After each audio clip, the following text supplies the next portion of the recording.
Hello friends, स्वागत करती हूँ मैं आपका अपने यूट्यूब चैनल में। मैं पूनम त्रिपाठी अपने यूट्यूब के सभी भाई बहन को प्रणाम करती हूँ। आज मैं आप सबके लिए बहुत ही सुंदर, बहुत ही प्यारा, बहुत ही बढ़िया विवाह सुहाग गीत लेकर आई हूँ।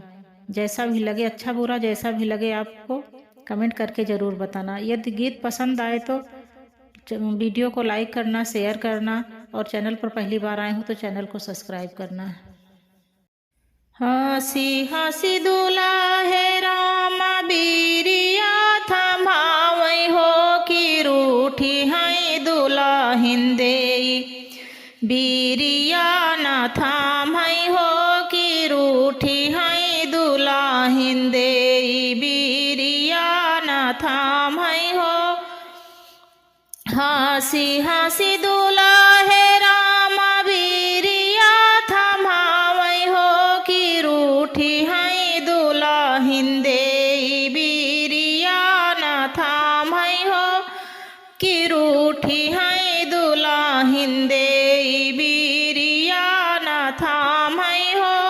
हंसी हंसी दुलाहे रामा बीरिया खिलावई हो कि रूठी है दुलाहिन देई। बीरिया न खाई हो कि रूठी है दुलाहिन देई। बीरिया न खाई हो। हंसी हंसी दुलाहे रामा बीरिया खिलावई हो कि रूठी है दुलाहिन देई। बीरिया न खाई हो। के गुमान धान गायो रे सियाई हो कि के गुमान धान बीरिया न थाम्यू हो कि के गुमान धान बीरिया न थाम्यू हो। के गुमान धान गायो रे सियाई हो कि के गुमान धान बीरिया न थाम्यू हो। बापा के गुमान स्वामी गाये रे सियाई हो कि भैया के गुमान स्वामी बीरिया न थामे हो कि भैया के गुमान स्वामी बीरिया न थामे हो।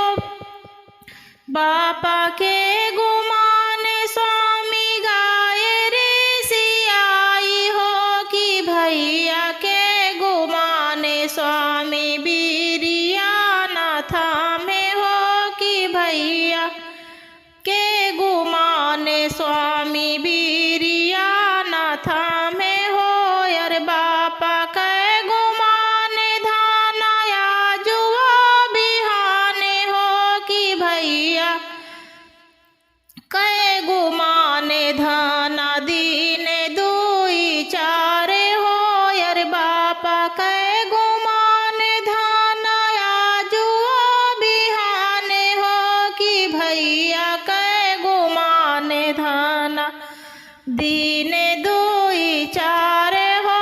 यार हाँ मेरे गुमान धाना जिंदगी तोहारे हो कि हाँ मेरे गुमान धाना जिंदगी तोहारे हो।